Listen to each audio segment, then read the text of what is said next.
histoire d'affaires de base militaire française, que sait-on ce matin? Parce que le ministre, de son retour d'une rencontre sur l'armement en France, a quand même démenti l'info, que ceux qui divulguent cette information sont l'émanation de l'ignorance, parce que pour lui, ce n'est pas le ministère de la Défense qui signe ce type d'accord, mais ça passe d'abord par le ministère des Affaires étrangères, et puis l'Assemblée nationale se prononce, une assemblée en tout cas élue, ce qui n'est pas le cas à présent.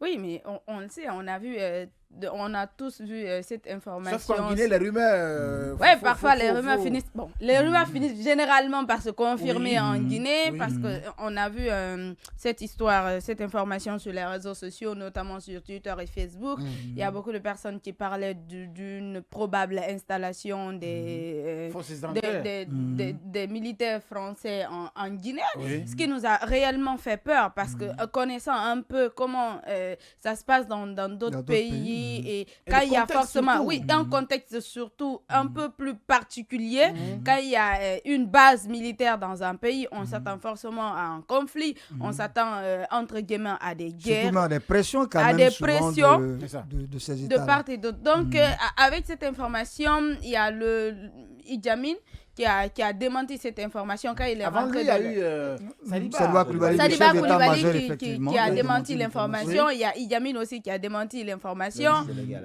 Oui, dans la vidéo, on le voit clairement. Peut-être, je ne pourrais pas qu'il en rit, mais après, c'est comme s'il était... C'était un peu comique pour lui. Il a dit, je cite, c'est ridicule de croire qu'on peut apporter une base militaire chez nous. Oui. Idi Amin. Oui, c'est quand même... Bon, même si... Moi je crois que dans cette vidéo, même si la base militaire devait être installée en Guinée maintenant, du moment où il l'a démenti, ça ne se fera plus. Pour le moment, en tout cas, dans ce court instant, ça ne se fera plus. Parce qu'il vient de quand même donner quelques précisions par rapport à ça. Et on s'attend à la suite, mais c'est vrai, il faut qu'on reste sur nos gardes. Et c'est tout à fait normal que des Guinéens, à travers des réseaux sociaux, puissent attirer l'attention des uns et des autres par rapport à ça, parce qu'on connaît la suite des gens. Lorsque j'ai entendu cette nouvelle, j'ai dit, mais Sékou Touré est en train de se retourner dans sa tombe. C'est quelqu'un qui a tout sacrifié là.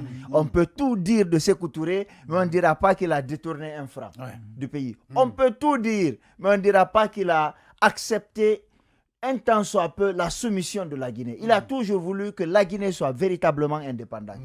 Alors, je ne suis pas un fan de Sékou Touré, mais lorsque j'ai entendu ça, j'ai dit que Sékou Touré doit être en train de se retourner dans sa tombe. Et même, ne serait-ce qu'évoquer cette éventualité est un manque de respect pour sa mémoire. Alors, ce dont je suis sûr, c'est que l'éventualité d'une base militaire a été abordée.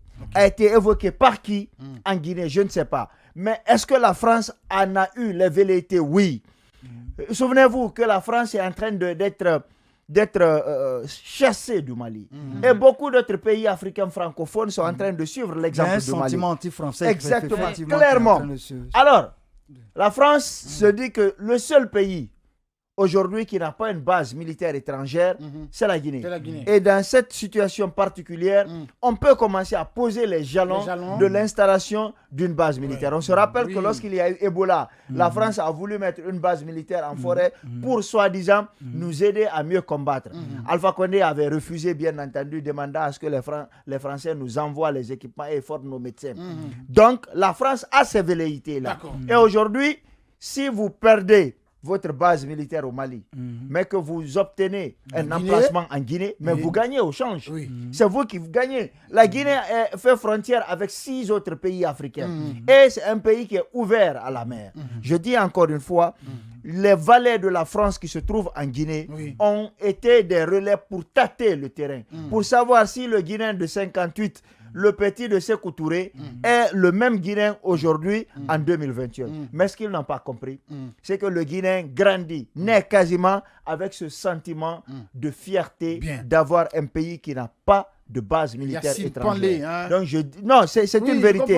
C'est compliqué quand même, mais il ne faudrait pas qu'on pense que c'est inventé de toutes pièces. L'éventualité d'une base, de l'instauration d'une base militaire a bien entendu été abordée.